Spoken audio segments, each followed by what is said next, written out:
আজকে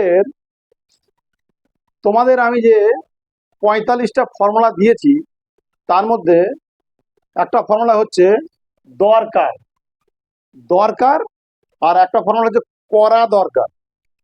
তাহলে একটা ফর্মুলাকে আমরা 4 রকম ভাবে কথা বলি। কি কি না, একটা হ্যাঁবালা, একটা নাওয়ালা, একটা জিজ্ঞাসা করব, তার আবার হ্যাঁবালা এবং নাওয়ালা। এই যে জিজ্ঞাসা করব, এদিকে এটা এই যে জিজ্ঞাসা করবে, এদিকে জিজ্ঞাসা করব, তার আবার হ্যাঁবালা এবং নাওয়ালা। তো চলো আজকে দেখে নিই যে কিভাবে আমি সেগুলোকে করব এবং খুব সহজভাবে করব, তোমরা যেটা বুঝতে পারবে। ছোট্ট ছোট্ট পার্থক্য, বেশি পার্থক্য নেই, কিন্তু চারটেকেই তোমাকে জানতে হবে। চারটেই না জানলে ইংরেজি তুমি লিখতে পারবে না, আর বলতে তো পারবেই না। আগে লিখতে হবে, তারপরে বলতে হবে। চলো আজ দেখে নিই আমাদের এই যে দরকার, এই দরকারের ফর্মুলা হচ্ছে সাবজেক্ট, নিড, তারপরে মূল ভাব। সাবজেক্ট, নিড, তারপরে মূল ভাব। এটাকে যখনই আমি জিজ্ঞাসা করব, তখনই জিজ্ঞাসা করার সময় প্রথমে বসাতে হবে ডব্লিউএইচ ওয়ার্ড, তারপরে হেল্পিং ভাব, তারপরে সাবজেক্ট, তারপরে মূল ভাব। এই হচ্ছে ফর্মুলা, জিজ্ঞাসা করার ফর্মুলা এরকম। চলো দেখি, তাহলে বুঝতে পারবে। এবং 1 নাম্বার দেখি, আমার আমার এখন 500 টাকা দরকার। আমার এখন 500 টাকা দরকার। দেখো দরকার বলছি, দরকার। তাহলে দরকারের ফর্মুলাটা কি? সাবজেক্ট, নিড, তারপরে ভার্ব। দেখো আই নিড 500 রুপিস। আমার দরকার 500 টাকা। এটা হয়ে গেল হ্যাঁ বলা হয়ে গেল। এবারে না বলা আমি আসি। না বলা কি করে করবো দেখে নিস। না বলা হচ্ছে আমার এখন 500 টাকা দরকার, আই নিড 500 রুপিস। আমার 500 টাকা দরকার নেই, do not need, I do not need 500 rupees. আমার 500 টাকা দরকার নেই। এবার আসি, তোমার কি 500 টাকা দরকার নেই? তোমার কি 500 টাকা দরকার নেই? এটা do not you do not you need 500 rupees. দেখো প্রথমে ডব্লিউএইচ ওয়ার্ড, এবার ডব্লিউএইচ ওয়ার্ডের ভিতরে এই হট যখন তখন বসাতে হয় না। শুধু হটটা এমন একটা ডব্লিউএইচ ওয়ার্ড, সবগুলো জায়গায় বসানো দরকার পড়ে না। কির ক্ষেত্রে কি বলবো তার ক্ষেত্রে, যার জন্য এটাকে বসানো হয়নি। দিয়ে দেখো তারপর থেকে এবার হেল্পিং ভাব থেকে শুরু হবে। হেল্পিং ভাব থেকে শুরু হবে, ডব্লিউএইচ ওয়ার্ড যখন আমি বসাবো না, তখনই হেল্পিং ভাব থেকে শুরু হবে। হেল্পিং ভাব ডু নট, তারপরে দেখো সাবজেক্ট ইউ, তারপরে এবার মূল ভাব নিড 500 রুপিস। তাহলে তোমার কি 500 টাকা দরকার নেই? হয়ে গেল। ঠিক এরকম না বলা কথাগুলো সব এই ফর্মুলায় ফেলবে, চলে আসবে। চলে আসি তারপরেরটা। দেখো তাহার একটা ছাতা দরকার। তাহার একটা ছাতা দরকার, হি বা সি, তারপরে নিডস। এই যে এস লাগালাম কেন না, এটা হচ্ছে সাধারণ বাক্য। সাধারণ বাক্যের ক্ষেত্রে হি বা সি হলেই এই ভার্বের সঙ্গে এস বা ইএস যোগ হয়, বসে দিয়েছি। তাহলে এবার বলবো তাহার একটি ছাতা দরকার নেই। তাহার একটি ছাতা দরকার নেই, সব ঠিক থাকবে, ডাজ নট হবে। তাহলে হি বা সি ডাজ নট, তারপরে need an umbrella. Does not আবার নিড অ্যান আমব্রেলা লাগবে। এই এই জায়গাটাতে, এই জায়গাটাতে এইটা বসে যাবে, এইটা বসে যাবে, ডাজ নটটা বসবে। হি বা সি ডাজ নটটা এখানে বসলেই না বলা কথা তৈরি। তাহার কি ছাতা দরকার? এখানে দেখো জিজ্ঞাসা করছি, এই যে কি বলছে জিজ্ঞাসা করছি। জিজ্ঞাসা করলে কি হবে? কিটা আগে বসাতে সবসময় হয় না, আমি বলছি তো।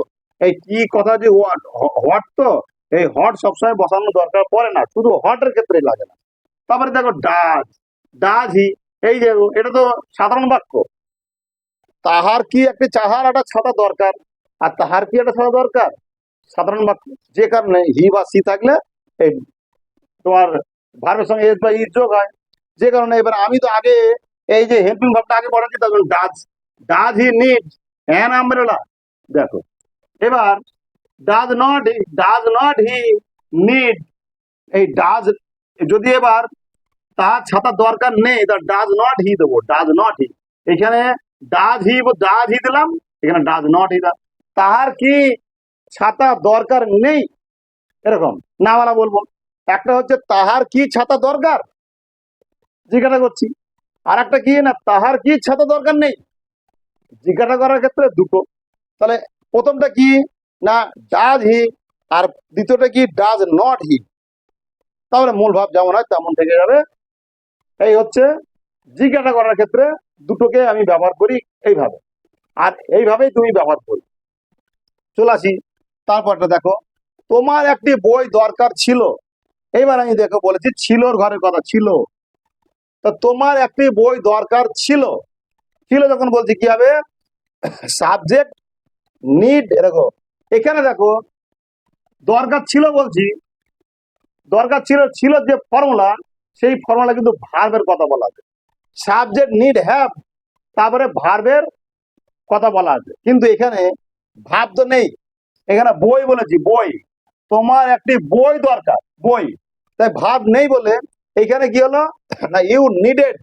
এটা দেখো ইউ নিডেড, এই নিডেড কেন হলো, নিড থেকে নিডেড কেন হলো, এবার দেখো তুমি বুঝতে পারবে। এটা হচ্ছে একটা যে দরকার হচ্ছে সাধারণ বাক্য, দরকার ছিল, দরকার ছিল, এটা হচ্ছে পাস্ট, পাস্ট ইনডিফিনাইট ঘরের কথা। তাহলে পাস্ট ইনডিফিনাইট ঘরের কথা, এখানে যেহেতু ভাব নেই, ভাব থাকলে কিন্তু নিড হ্যাভ হতো, তা যেহেতু ভাব নেই সেহেতু আমার পাস্ট ইনডিফিনাইট ঘরের কথা আমি ধরবো। ধরলেই সাবজেক্ট নিড এ বুক, এই নিড তো এই দরকারের জন্য নিডটা আসছে, মূল ভাব কিন্তু সেখানে নেই। এই দরকারের কাজে দরকারের ফর্মুলাতে নিড আছে। তাহলে দেখো you did not need a book, তোমার একটি বই দরকার নেই, তাই এখানে ডিড নট আসবে। এই হচ্ছে তোমার হ্যাঁ বলা এবং না বলা কথা তুমি এখানে বুঝলে। এবার দেখো এটা দেখো, তোমার কি একটি বই দরকার ছিল, ডিড ইউ নিড এ বুক, এই আগে ডিড আনলাম, হেল্পিং ভাব আগে আনলাম, তারপরে সাবজেক্ট আনলাম, তারপরে কি আনলাম, ভাব আনলাম, দিয়ে দেখো শুরু করলাম। তো এইভাবে তুমি তোমার এই কথাগুলোকে সুন্দরভাবে লিখবে, এবং তুমি আগে বাংলা বাক্য লিখবে, লেখার পরে এবার ইংরাজিগুলো লিখবে, হ্যাঁ বলা, না বলা, এবং জিজ্ঞাসা করবে, তার আবার হ্যাঁ বলা এবং না বলা। এইভাবে তোমাদেরকে আমি মোট যে ফর্মুলাগুলো দিয়েছি, টোটাল 45টা ফর্মুলা, সেই ফর্মুলাগুলো তুমি একটু প্র্যাকটিস করো, দেখবে তুমিও খুব সহজে বাংলা বাক্য যেটাই থাকুক না কেন সেটাকে তুমি ইংরেজিতে ট্রান্সলেট করতে পারবে অনায়াসে। এবং সেই সঙ্গে যদি একটু বলা প্র্যাকটিস করো, তুমিও বলতে পারবে ইংরাজি। তাহলে আজকের কাছে এটুকুই, ভালো থেকো, সুস্থ থেকো।